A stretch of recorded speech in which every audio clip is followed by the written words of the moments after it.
Om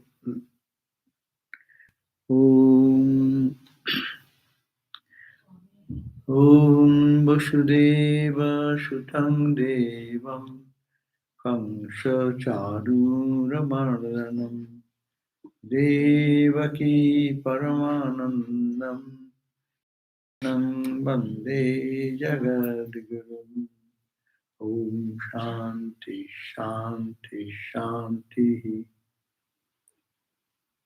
I Vasudeva, Krishna, who is the destroyer of the demons, Kamsa and Chanura, and the darling of the mother Jasoda, and the lover and guru of the whole universe. Oh, peace, peace, peace. The Bhagavat, and we have understood the Suta, called the narrator, he was describing about the mystery of one and the many. Because though it is a book of divine sport of Krishna, Bhagavan Krishna, it is describing about the how that one absolute Satchidananda can become a embodied being like Krishna. So it is by the Maya, as we say in Vedanta. But this book is a book of devotion. Bhagavat is considered one of the Purana, great Purana, and it is a book of devotion mostly. But it is the expression, it is the clear explanation of the Upanishads, the Bhagavad, and the teachings of the Upanishads as is transmitted to us through the lives and the activities of Sri Krishna. So we are reading now how that one Lord of the universe, the avatar who intersects as the incarnation, can behave and be many in this world. So 30 verse it started, we ended up to verse 34. It says that the Supreme Being, who is pure and formless spirit, by his own power Maya, he fabricates all forms of evolutes. Just like a passing cloud against the sky, formations of dust against the wind, we find the objectivity of different things in the sky. The sky gathers, cloud gathers, and we think it is a ghost, it is a god, it is a Sivalinga, it is looks like a mother. People, according to their imagination, they impose those ideas. Similarly, is attributed to the pure subject of Satchidananda subject. It is only one absolute truth is there, Satchidananda, and it is there the people are imagination. Imagination of whom? Of the ignorant. People like us who are ignorant, we see like that.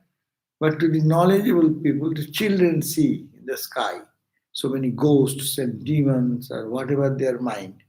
Some see God, some see demon. It is a cloud only. Makes some formation. So we, the people in the world who are ignorant, they also do like that. They see this manifoldness. But it is only God everywhere.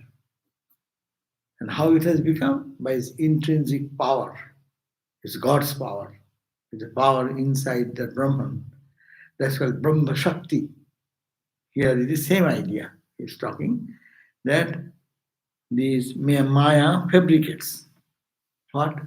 All this with her evolutes like Mahat Tattva and the other categories. So distinct from the gross body, this body is the gross body. Distinct from this gross body, there is Jiva. a transmigratory soul who enters into this, who enters this and goes into another body. It is a bhakti book. What type of bhakti book is this? A total Vedanta. Huh? It is like distinct from this gross body. This is the gross body. Totally separate from this gross body. There is the jiva.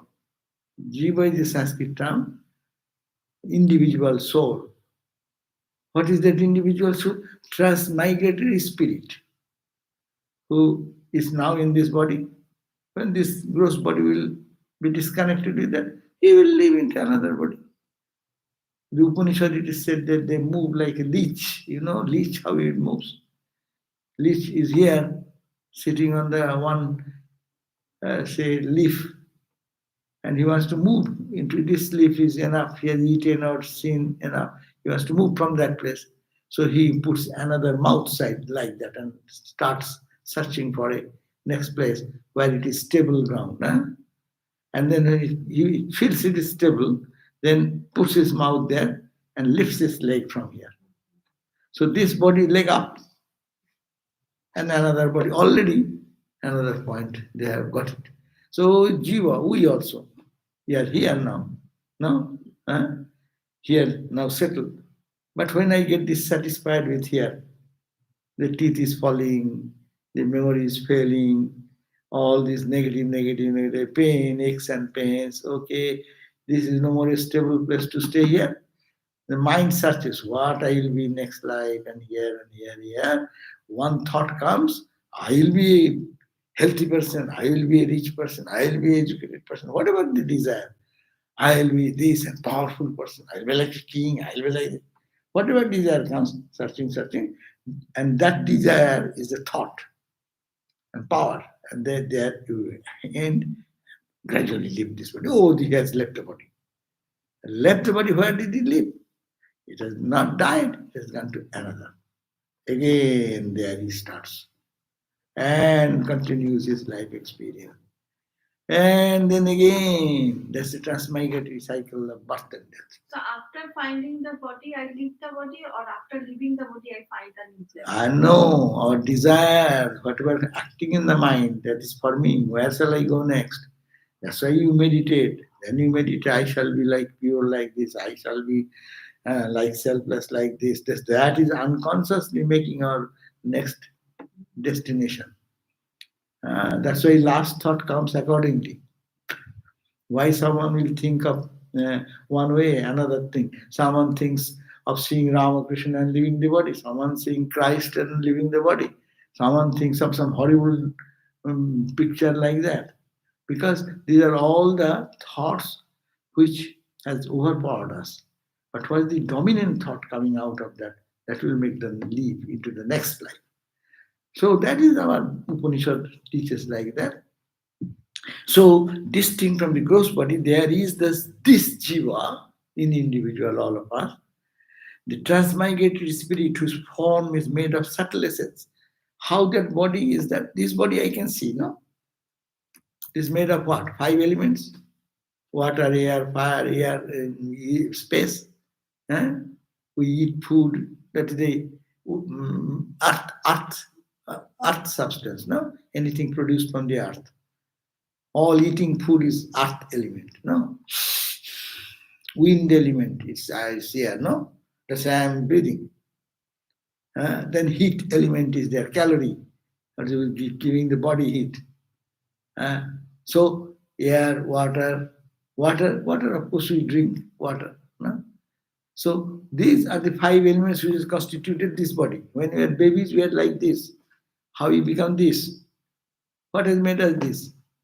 By taking the 5 elements into it, absorbing in the physical frame, this physical body has grown, or it is going to evolve, or it is going to disintegrate. No? So the 5 elements, this made of 5 elements is called gross 5 element. There are 5 elements subtle. When you dream, in your dream you are thirsty, and then you drink a glass of water. That glass of water is not this glass of water. And that water is not this water. It's called the subtle water. If I am hungry now and someone mentally thinks, okay, think that you are taking rasgulla, you are taking the candies and you are having nice ice cream, my belly will be satisfied. No, that is the food of the subtle body. And this is the food of the gross body. In gross body, you need gross ice cream. In dream, you need dream ice cream. Is it not? Ah. So that's why they say the imperceptible with the jiva, which form is made of subtle essence of the matter. There are subtle water, subtle air. That's your dream body also breathes, not this air. This the gross body is lying down in your bed. That is breathing with the gross air.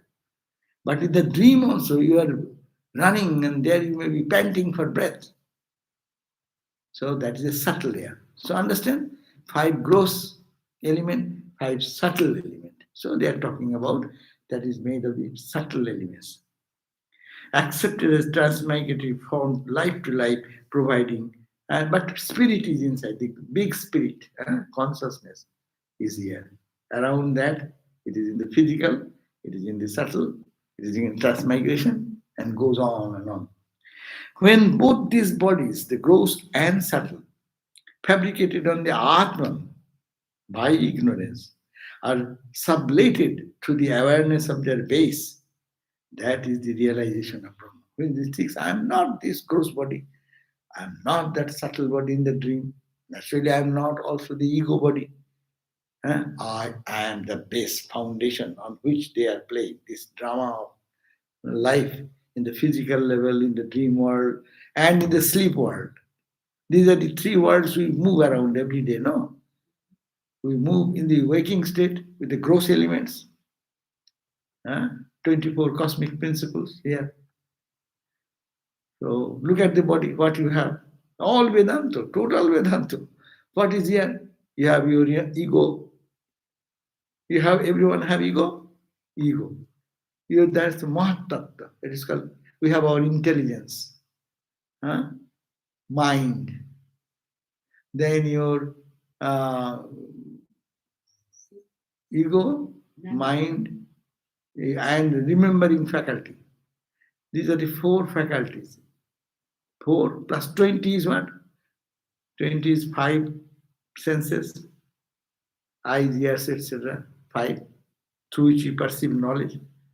5 organs of action, hand, feet. Look at you, what you have. You just tell what you are. 5 working organs, 5 perceiving organs, 5, 5, 10. 5 prana. Prana is functioning in 5, and 5 gross elements. 5 gross element, 5 subtle element. 5 gross element is air, water, fire, space, etc. Shiti, Tej, Marudbam. And 5 subtle element. Subtle part of water in the dream. Subtle part of air. Subtle fire. So these are the 5. So 5 organs of action, eyes, ears, etc. 5 organs of, 5 organs of action, hand, feet, etc. 5 organs of action. 5 organs of perception is the eyes, ear, nose, touch, etc. 5 gross elements, earth, air, fire, water, space. 5, 3 into 5, 15. And subtle, 5 subtle elements, as we experience in the dream. So 5 into 4 is 20. And 4, mind, buddhi, mano, buddhi, chitta, ahankara. Mind, buddhi, memory, and ahankara, ego. These constitute the whole world now. This is the gross. When you go to sleep, then you drop a few of them. this physical part you drop. But your mind still remains mind there. Your intellect remains intellect. Your senses, you see there, you hear there, you feel there, heat and cold, everything is there. So five organs of perception is there, five organs of action is there, but they are subtle, subtle, subtle. This is gross, gross, gross.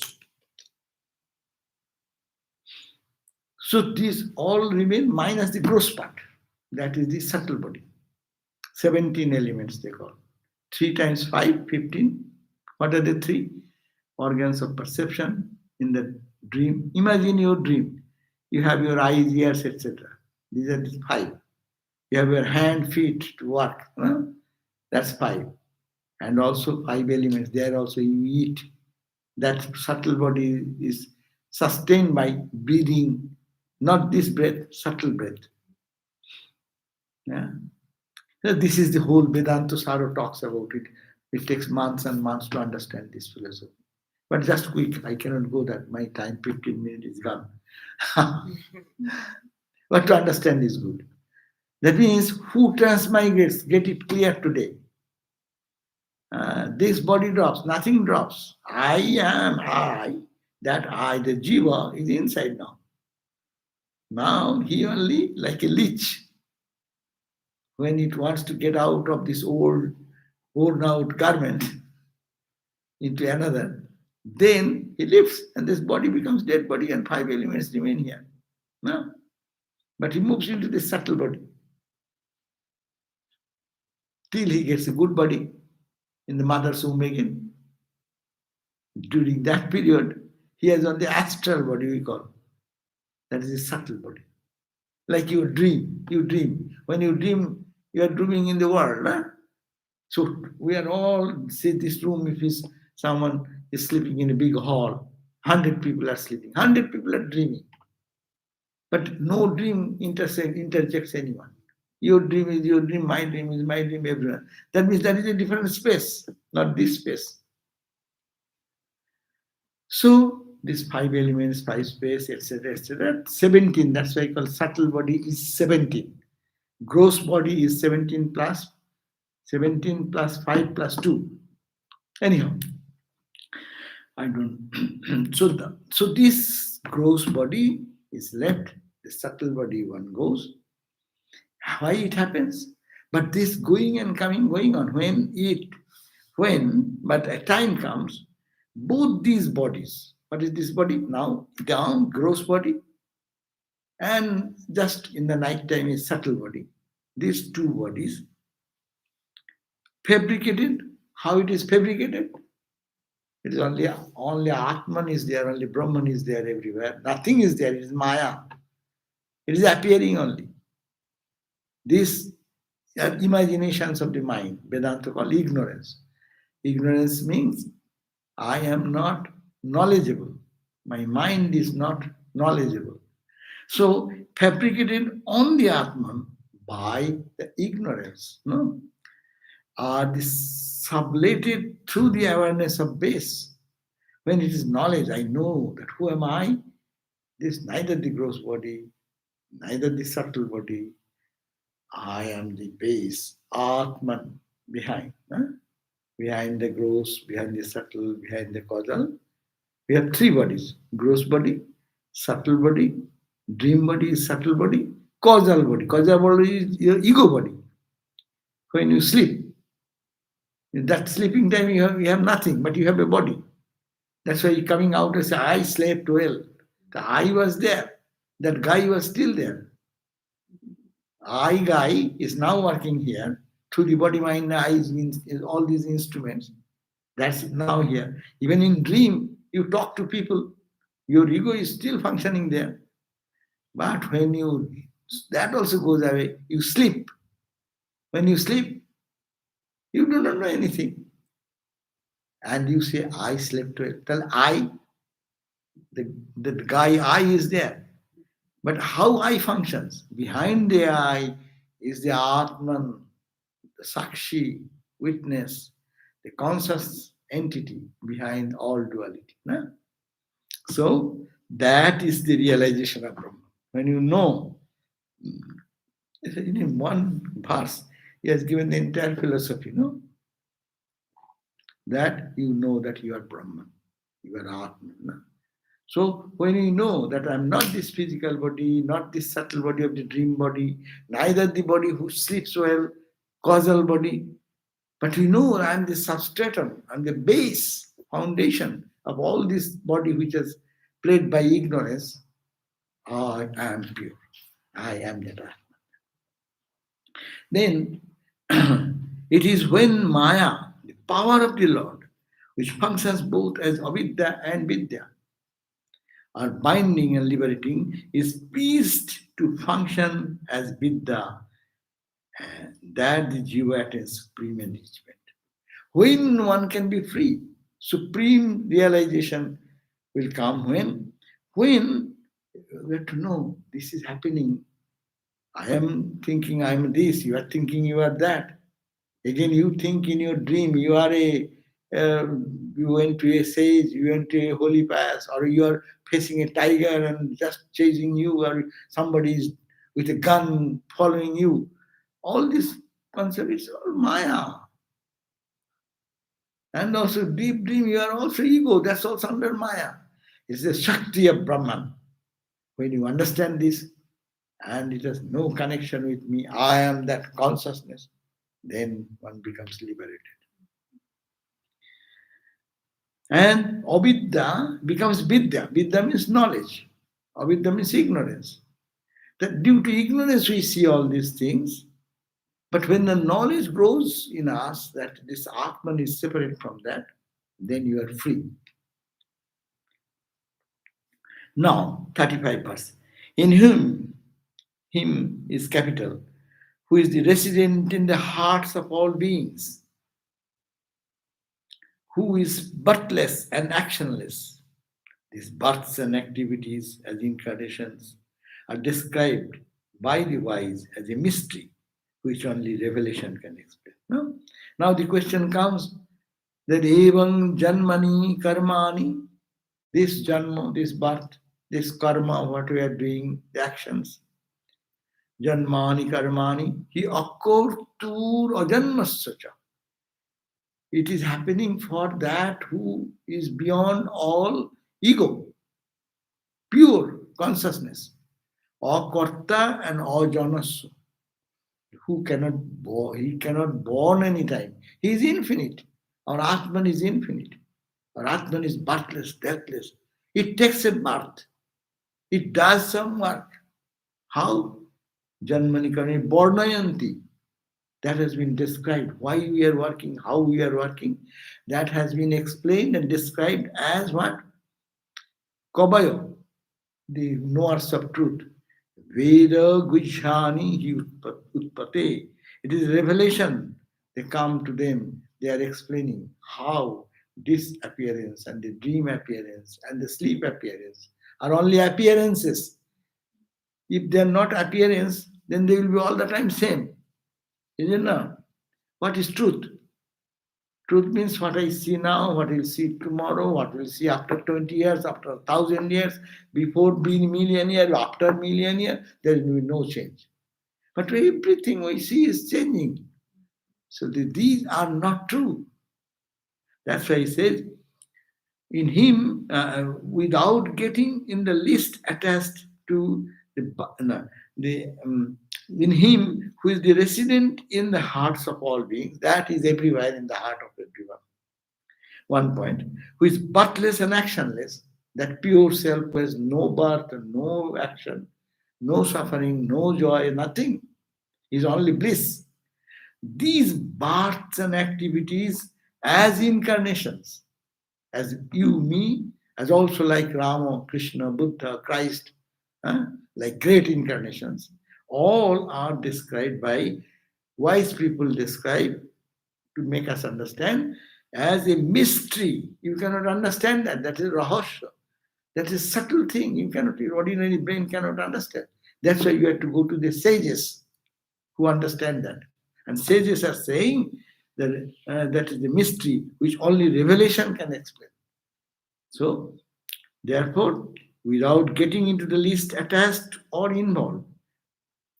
God, He Himself creates, sustains, and withdraws this universe in sheer play, as far as He is concerned, but not without cosmic purpose. This play is going on for God. This sun and moon and stars and galaxies and human beings, subhuman, trees, plants, everything in the universe. It is a fun going on. It is out of His cosmic cosmic reality, Brahman. It's play, it's Shakti, it's Leela. So he is concerned, but not without any cost. It is unconcerned. He, like a child, creates a fun castles, these that on the sand dune. You see the children when you go to the play on the what do you call beach, and they create how many castles and other structures, and then when why they create so much effort, very serious. He does not look at mommy or dad. So they are engaged, and when they play, daddy and mommy and daddy says, "Hey, come, let us go home." And the child leaves them without any attachment. But if I, for us, we are very attached to our things. If I write 5 lines, it's my writing. Uh, If I say anything, I said this. No, we are attached so much. But God created the whole universe, no attachment. Like a child has no attachment for his created object. There we suffer, and God does not suffer. That's the point. He creates this universe like out of fun, and and goes out in his own realm of joy. Everything is fun. This is chok bujle joy. When he meditates or goes back to his self, that is all joy. When it opens, it is also joy. That's why they remain in joy forever. Is it because that he knows that there is no second person to claim?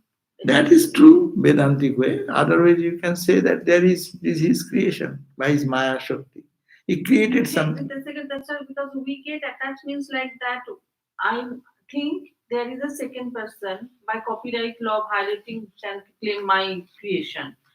But God knows there is no Whenever second I comes, you come. That is the point. If there is no I, there is no you. So you can say you comes because of I comes because of you. Because one, if there is no I, there is no you. So that's why when we go to deep sleep, there is no I, no you. But whenever my I, little trace of mine remains in the dream, therefore you are there, so many thoughts are coming, all these fear and anxieties or joy or fun, everything, and now also. So ego, I is the point, you can say you also. Being the master of all the 6 senses, that means the God. We are not master, but God, like Rama, like Krishna, we are talking about Krishna Bhagavan. Like Ramakrishna, you can always think when you talk about Ramakrishna. So when you think that all being the master of all the 6 senses, possessed of unrestrained freedom, he has the power. He's always possessed of unrestrained freedom. Nothing can bind him. He permeates all beings and enjoys all objects through them without involvement. He permeates everything. He knows he is uninvolved, but he has the power of control over the senses, and he permeates and sits in the hearts of all, and he plays and enjoys in how many forms. It's a enjoyable business. Suppose you could have divided yourself in front of others and 100 figures, no? And one is dancing, one is singing, but it is all, you are enjoying that, all this fun and joy. God has the wonderful capacity. Rama, Krishna, Buddha, Christ, they come with this knowledge fully well. It is the power of the Brahman. With that power, it is the Brahman himself, with his own power, manifests himself as this universe, and he permeates into the universe and enjoys everywhere to everybody. No? As we go to we see our in the before the mirror. No, why do you go stand before the mirror? To see yourself. What to see? You are. What to see? Oh, I want to see myself. Huh? And when we go to see ourselves, then we see different way. We see the pure Belgium glass should be there, one concave glass should be there, one convex glass should be there, is it not? To see our wrinkles are there or not. So all these things. So God also wants to see how I look, okay, with the mirror. I give the example that when God enters into a room, billion and trillion of some glasses are there. Suppose you enter into a room, you are only one, and your reflection goes on billions and millions and billions of glasses, which is concave and convex in different degrees. You will look million and billion. Nothing has happened. But you can see billion and billions, no? And each is different. So that is the creation. This is talking about this, the power of God as incarnation. We as incarnation, we are ignorant. God as incarnation, he takes this body and mind, but full knowledge, but with the Vidya. And that's the Maya, that's called the Maya. Maya Shakti, the power. Just as an ignorant spectator is not able to recognize the actor behind his makeup, so also no one having a limited and perverted intelligence, depending on his skill in logic, can understand the mystery of the Creator's manifestation into countless names and forms. As really, we know some people, that's why the many uh, people who go to see movie many times, they know immediately, oh, it is who is playing. He knows their name. He is playing in this role. You recognize the player and the name, the fun he is doing, but playing, that knowledge you have. But the ignorant people, those who don't go to anything, any experience of too much movies. So they go and they cry and weep, seeing that man is killed, that man is in torturing the other person. So these are all fun going on for money, no? Movie means what? Actors and actresses are in the role for what purpose? One purpose is fun, another purpose is money. It is for all for fun. One is being killed, he is also for fun. One who is killing, he is also for fun. It's a show. It's not true. Similarly, this world is going on. One God playing in different roles. One is killing, he himself is killing, one form killing himself. There is a story that Ramakrishna one day saw that a boy, small boy, he caught a grasshopper and he got a broomstick, one stick, and he's putting this broomstick through his body. And Ramakrishna, instead of being pained, he clapped his hand and said, "Oh Rama, oh God, you are creating your own trouble." So he is playing with himself. That is the idea. Brahman is the same. It is only man who is without duplicity and who serves the Lord of limitless might continuously in love and submission that comes to realize him in truth and in reality. Who will recognize the real actor who is acting in so many roles? We say it is God Himself has taken so many forms. So who is acting in so many roles? In this real life, what you call our real life, it is only one God. He appears to be many by his Maya Shakti. That we call the Mahamaya, Yoga Maya. These are the terminology of the Shakta school, Mother Worshipper school.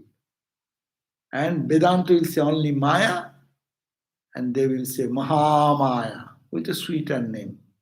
Yoga Maya is a sweeter name. So only the person who is without any crookedness in the heart, that is duplicity, and who serves the Lord who is limitless, of mighty power, continuously in love and submission, who submits themselves at the feet of the Lord, they will know it is Ramakrishna he has become many. In the Ramakrishna in the tree, Ramakrishna in the sun, Ramakrishna in the moon. He is in every human faces. He is behind every creature, every created being, sun, moon, stars, everywhere. It is only Ramakrishna, Ramakrishna. That's why you see when the experience came, remember Ramakrishna touched on the January 1 in the Kalpataru day, Ramakrishna touched, and the touch gave him what? He got overwhelmed. He said everywhere Ramakrishna. Whatever he sees, tram car is coming. He is standing there. Hurry, he sees Ramakrishna. Why is tram car? And the tram driver, he was so mad, he is making, get out of my road. But he does not. So he has to stop the tram and come out and pull him out. Hey, are you become mad standing in my... But he sees Ramakrishna. The driver is Ramakrishna. The conductor is Ramakrishna. The road is Ramakrishna. The Ganga is Ramakrishna. So it is nothing but Ramakrishna. And he went to office. He was an accountant. When opening in those days, they used to ledger book, cash book, ledger book. We forgot nowadays. So early days it is written, no? How much money, plus, minus, credit, debit. Huh? So he has to do all checking or something. He opened in the office. He opened, he does not see anything, no account figure. It is Ramakrishna. He is drinking water, no water, it is Ramakrishna. He is taking the food plate, it is no rice, it is Ramakrishna. So 2 days, 3 days, he continued, we have then continuous vision. Huh? Maya lifted, seeing the one have become many. And then he said, Oh Ramakrishna, oh Lord, please take back. I cannot handle this. So that is the experience. The limitless might, continuously in love with the submission, that comes to realize Him. Him means the Lord, in truth and in reality. Krishna devotee will say Krishna, Krishna, Krishna. Christ devotee will say Christ, Christ, Christ, Christ. Huh? Christ in the front, Christ in the back, Christ on the right, Christ on the left. Christ is below, Christ is above. No? So this is the experience of all the mystics. That will happen when mind is purified by the grace of God. Mind becomes simple, not crooked. All the qualities they have said. Then he says, Oh noble sages, because you have to remember, the sages requested this narrator, Suta, tell us about Krishna's story. You are the person who was present when it was narrated by Shukadeva to the dying king Parikshit. No? You were present there, you know that. You tell us. So he was telling, you noble sages, you are indeed blessed, for you are wholeheartedly devoted to the Lord. He's praising these sages and saints or devotees who devote their whole life and purpose of life to God. He's saying, the narrator, Suta, is saying that the Master, you are indeed blessed, for you are wholeheartedly devoted to the Lord, the Master of all existence, attaining whom man is freed from the fear of recurring cycle of birth and death. All our spiritual life is what for? I don't want to be born in this miserable condition anymore. I will be ever free, in joy. Nothing can create fear and tension in my mind. There is nothing at all. It is me only. That pure knowledge will dawn. It is Ramakrishna. It is Ramakrishna. No? And if you really know that he is Ramakrishna making you angry, then you can smile at him. Hey Ramakrishna, you are playing like this. Then intensity of that fear will go away. So that called knowledge, when you see the one, and that one is God. For us, it is Ramakrishna. For anyone worship God in Makali, it is Makali for them. One who is worshipping is Christ, Christ for them. But it is the one reality, as a Saguna form, coming as incarnation. So now, how the Bhagavata, now it is only preambling going on, first two chapters. Now, 40th verse we are reading. We have already read 35 to 39. Now I am on the 40th verse. The great sage Vyasa produced this text, which is known as Bhagavata, which we are reading now. Who created it? His name is Bhagavan Vyasa, Veda Vyasa. Bhagavat, who is equal to Veda himself. This Bhagavat is almost equal to the Vedas. Vedas are profound knowledge. This also has profound knowledge. Every word, if I take time, one verse, I can continue 3-4 days. Such is the profound meaning if you delve into it. So, but it is known which is equal to almost, it is like Vedas itself, as it deals with the deeds of the most exalted God in human manifestation. That is, whenever it's Krishna, they are talking about Krishna. So this book deals with Krishna, God Himself, who incarnated as a human being for the purpose of fun, nothing, and for the good of humanity. Who is human? It is He came down to help others who are thinking that we are non-gods, we are impure, we are petty, tiny creatures, subject to fear all the time. Like you see all the animals. If you look at the animals, it is little squirrel or anything. They're all, you are walking, little sound. Say, yes, sir. They're fearful. Is anybody getting to kill me? Huh? Huh? Huh? All the time, running. Huh? So we are like that, fearful all the time, almost dependent on the whole world, helpless. What helpless? It is all God's play going on. Look boldly who is playing here. It is the Lord as consciousness. Is not there, this dead body. Do anybody fear any dead body? Whatever powerful or weak that may be. So it is all dead body without God. But if you are about ghosts, we are dead body. A ghost is God is there, that's a ghost. That's also within your ignorance. So the great sages Basu produced this text, which is called the Bhagavata, which is equal to the Veda itself almost, as it deals with the deeds of the most exalted being Krishna. For the supreme good of the world. Why he does that? For the supreme good of the world, he taught this holy and blessed gospel. To whom? To Vasudev's his own son. And his son's name was Shukadeva. Shukadeva, the son of father Vyasa. And Vyasa has composed this Leela of Krishna. Who is Krishna? The absolute God, who has become many by his own Shakti, Maya Shakti. And playing for fun only. So that Shukadev, who was supreme among the illumined ones.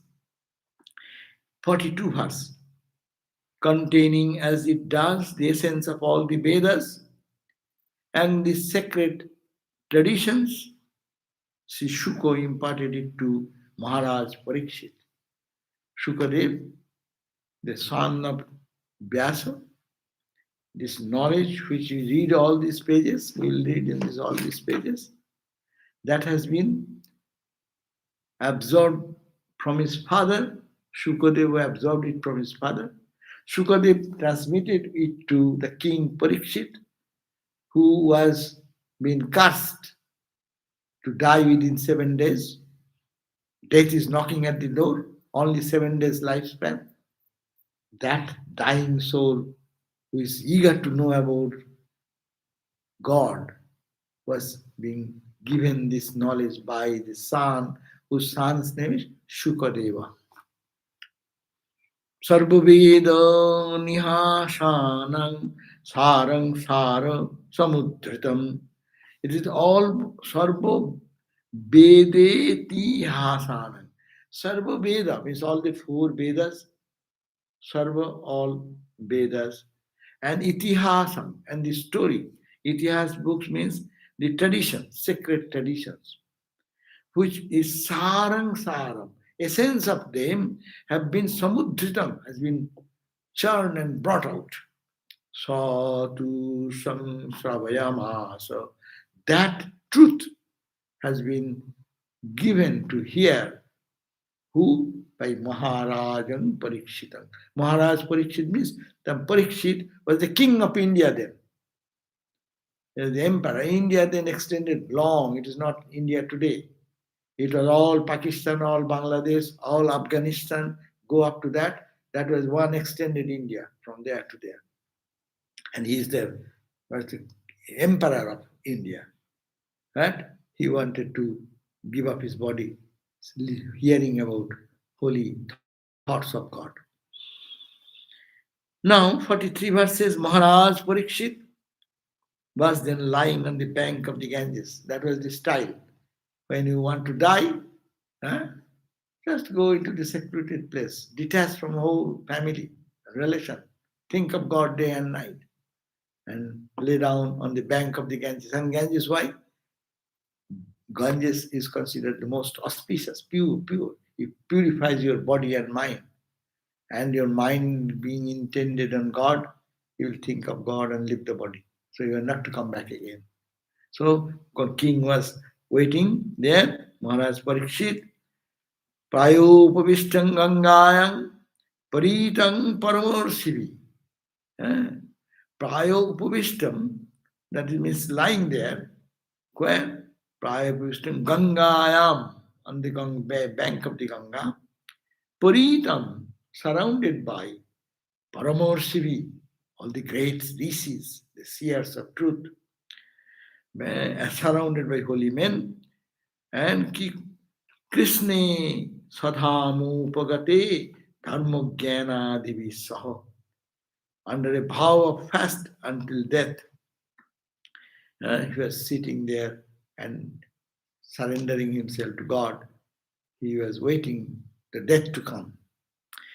O holy men, Kalau Nastadrishamesha Puranarkyo Adhunodita Tatra Kritayato Vipra Bhimarser Bhuri Tejasa. O holy men, sitting by that sage of great prowess, as he narrated the glorious accounts of the Lord, I too happened to hear it. So, among the congregation, this person who I call the narrator, Shuta, he said, I was present in that congregation when Sukadeva narrated the story. Sukadeva got from his father Vyasa the wisdom. It came to his son, and the son narrated that story to the king of kings, emperor Parikshita. And when that conversation was going on in that congregation, I, the present narrator, Shuta, I was present there. And I am now relating that story to you. So, by the grace of that great one, I too happen to hear it. And this Sutta narrator, there is a class of people they are called narrator. Narrate, they can narrate. They have incredible memory. Whatever you say, they like photographic memory. They remember everything, every word. So he says, with that memory, I am retelling that story. O King Parikshit, because you told me that you are dying, you need to hear about Krishna. So that I am going to tell you. What I learned from him, I shall now narrate to you. as far as my understanding would permit. Aham cha ad adhagamam tatra nivistas tad anugrahat so aham va sravayashami yathadhinang yathamuti. Now I will try to explain you what according to my ability to explain how much I have heard and what is to be intended to be. So, for the guidance of the man, why I am doing this? For the guidance of man, rendering spiritually blind by evil age of Kali, which set in with Krishna's attainment of his abode. That means when Krishna left the body, died, that is the time Kali Yuga started. Krishna and the subsequent disappearance of virtue and enlightenment from the world, when the virtues of life went down, decadence, and enlightened from the world, the spiritual sun of a Purana has now arisen in the firmament of the thoughts. It's very poetic. Aham cha adhagamam tatra nivistas tad anugrahat. So aham saveshami. What I have heard, being humble there, I listen and I will now relate to you what I have heard, no? Which will purify the heart.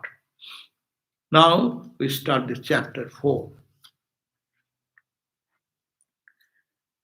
Chaturtodhayo Vyaso Vaso. Now he is saying as if is what he has heard from the narrator Suta.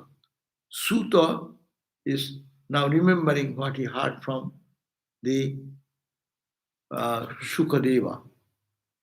And Shukadeva is saying that Vyaso Vaso, my father said. Understand? Do you understand this link? Now the narrator is telling the story what we are getting. And this narrator, how he is telling, he is being approached by many elderly sages and saints. Seeing this narrator, said, "Oh, ho, you know about the Sri Krishna's life and teachings and all this. Please narrate to us. You are very kind. You have the memory. Please tell us." So now he is telling that I have heard it from the son Shukadeva. Shukadeva heard it from his father. What I heard, now I am telling. What said? He said, Vyaso Vaso. That means Shukadev saying, my father said this. What he said? Iti brumanam sangstu yamuninam dirghasatrinam vriddha kulapati shutam brihabhrichas shaunaka bravid. Only Veda Vyas and this one. Congratulating the Suta who spoke as above, Shaunaka, the master of the Rig Veda and the leader of the sacrificial congregation, said, what he said, O Suta, the great narrator, narrate to us that sacred text, what is called the Bhagavatam. This is the Bhagavatam, which the holy Shuka revealed to you. To which age does the subject matter of Bhagavatam pertain? One question. Which period of time this incident happened? Where and for what reason this sacred book text comes into existence? Prompted by whom did the sages, that is sage Krishna, produce this text? Why this book is produced? These are questions from the sages to Suta. Sri Shuka, the son of Vaso, is a great yogi, established in his mind in equanimity, and he is always in the consciousness of the Absolute. Established in oneness and awakened from the sleep of ignorance, Shuka hides his greatness, passing for a dull man. While following his son, Sri Shuka, who was going ahead stark naked, the sage Basu came across a bevy of heavenly nymphs engaged in water sports. Seeing the sage, they put on their robes, though they had not done so when the young Sukha had passed that way earlier. When the questioned by the sage on their reason for their strange conduct, the damsels replied that the Basso still retained the sense of difference between man and women, but not his son, who was endowed with absolute purity of outlook arising from the perception of the same Atman in everything. Moving about, and as he did, like one intoxicated, dumb or dull, how was Sukho recognized by the people at Hostinapur when he entered that city after passing through the land of the Kurus and the jungles? What was the occasion for this conversation between the great sage and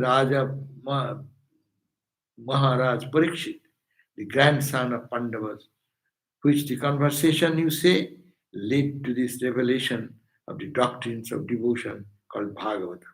So you are putting question after question after question. The when Shukadeva is born as a man of perfection, from the birth he was full with the knowledge that I am Atman, I am Brahman, I don't belong to it. Everything is only God. So with that wisdom, he was so that the father Vyasa is running after the son, but the son is detached from the world. See, Shuka is said to tarry at a house only for a very short time, just what is requiring for milking a cow, and that only for sanctifying the people by his presence. O dear one, we have heard that Parikshit, the son of Abhimanyu, was a man of exceeding devotion to the Lord. Therefore, we'd like to hear about the unusual circumstances attending on his birth and of his great achievements in life. An emperor that he was, why did this action, scion of the Pandava clan, forsake all the might and majesty of a vast empire and undertake the vow of fasting unto death on the banks of the Ganga? He is a powerful king of whole of India. Why he had to go back thinking that someone is cursed him, that he will die within 7 days with a snake bite? That was the curse for the king Parikshit. So king, what a prowess of a king, power. He is fearful about the snake bite. And he gave up his kingdom and then came to the bank of India. This is the beauty of India. The emperors, who is the emperor of whole India, so much spirituality is ingrained. He said, oh, I am only 7 days to live in this world. Okay. So what to do? Okay. I can, other people, what a snake? I can kill that. I will arrange my military forces there. I build a house where no one, nothing can enter. No, not at all thinking in that way. A king like a child getting frightened. No, he knows life is temporary. I have done my duties. Now let me see the ultimate journey from this. That's why India is always so spiritual and callous about the material development. That's why so many hundreds of what you call invasions and destructions has happened to India through centuries. Read the history of India. Uh, they are so value, they carry so much value because of that. Everyone took advantage of them. Everyone stole their material prosperity and they become the beggars and beggars and beggars. Uh, so that because this value has taken them to another direction, not focusing on the life we need. Now our Ramakrishna Vivekananda came. That is reviving. But no, you need to live like a right, enjoy the life and also think after that experience that is not highest, go beyond. There is material prosperity, spiritual development should go side by side. That's why Swamiji said ancient India was so great in its material prosperity, in scientific development. Never ever one can excel that. And also spirituality, of course. So he says that as an emperor that he was, why did this scion of the Pandava clan forsake all the might and majesty of a vast empire and undertake the vow of fasting unto death on the bank of the Ganga? Why? He, at whose feet even his enemies took shelter with all their wealth, why did a king so young and so mighty think of abandoning all the good things of the world and even life itself so dear to men? The devotees of the Lord of noble fame live in this world not for their own sake, but for the good and prosperity of the world. Such being the case, why did a young devotee of the type of Parikshita, even if he were full of spirit of renunciation, think of abandoning his body, which was support and a shelter for all the world? Please give proper answers on all these matters about which we have questioned you. I consider you as deeply versed and therefore superior to me in all the branches of learning except that relating to the Vedas. So that was the verse number 13. So these are the questions put by the sages to know, to be to know about the truth from the king Parikshit's last days from this narrator. Narrator is telling how now Sukadeva has described. So the sages first asked that Sukadeva why this King Parikshit is doing this. He being the emperor of India, and he heard that someone has cursed him for snake bite. And the emperor of a country is fearful about snake bite. And he's mighty powerful, he's proud, you can imagine how powerful he is ruling in the whole India. He's so weak person. He's a kshatriya, fighter. Why he is doing that? For the power to know the truth. This life is all there, but his higher purpose is to know the truth, where you can conquer all fear, anxieties, and worries. Do we know if he died? Eh? Do we know if he died within those 7 days? Oh yeah, after 7 days, after this book will end. 7 days, it is continuously that conversation was going on day and night, and the assembly of the great sages all around, sages and saints are all sitting over there, hearing this wonderful message from Shukadeva. And then they kept their mind in thinking of the divine, no? And when after 7 days came, then Shukadev said, have you any other more question? Well, no. Last response, he said, are you fearful about death? Well, no, I don't fear death anymore. I've conquered death. This book is the purpose of this book is to conquer death. Challenges comes, difficulties come, conquer. And conquer with the knowledge of the highest truth. And that is the end result of this reading of this book. And he died. Died means that time it is described, a snake like that came and bite him. And then what happened? A effulgent ray of light came out of his body and a divine in him merged into the cosmic divine. So that type of description at the end of the book we'll find. So we end here. That is the verse number what?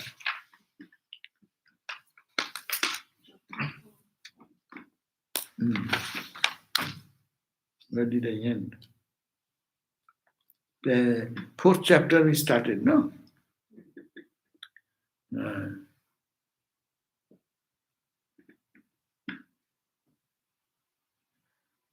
5 verse. Yeah, I ended the 5, verse number 5.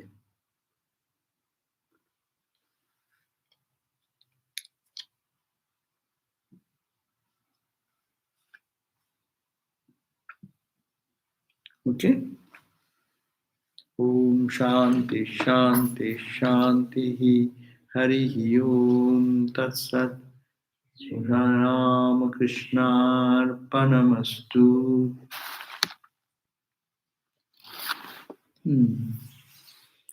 Okay, probably there is no question. No question. Very good.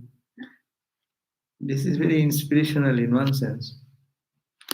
It's but very difficult because